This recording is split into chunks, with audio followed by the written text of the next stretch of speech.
नैहर पहुँचाई दीना।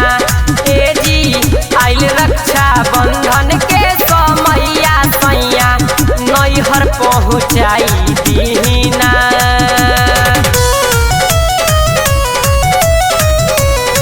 Recording by Tia Films.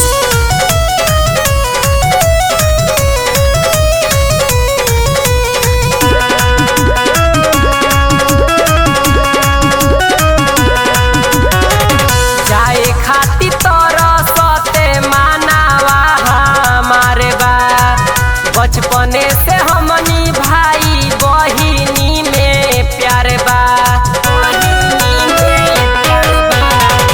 जाए खाती तरसते मानावा हमारे बा, बचपने से हमनी भाई बहिनी में प्यार बा। राह जोहत होई है भैया अपना बहिन के, रख के बान्हाई कुछनी सनिऊ तकीन के। अरे जाके हम परबउन कर पैया सैया नैहर पहुँचाई दीना। ए जी आइल रक्षा बंधन के समैया सैया नैहर पहुँचाई दीना।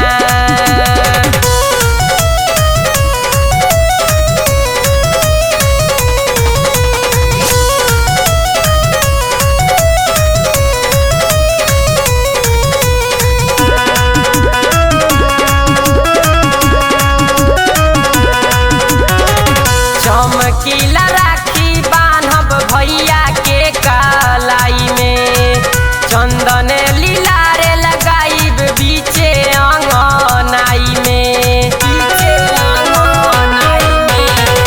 चमकीला राखी बान्हब भैया के कलाई में, चंदन लीलारे लगाइब बीचे अंगनाई में। आरती उतारब उनके खुशी खुशी मन से, दुआ करब हंसत रहस हम त लगन से। अरे राइटर राकेश प्रिंस पर छैया सैया नैहर पहुँचाई दीना।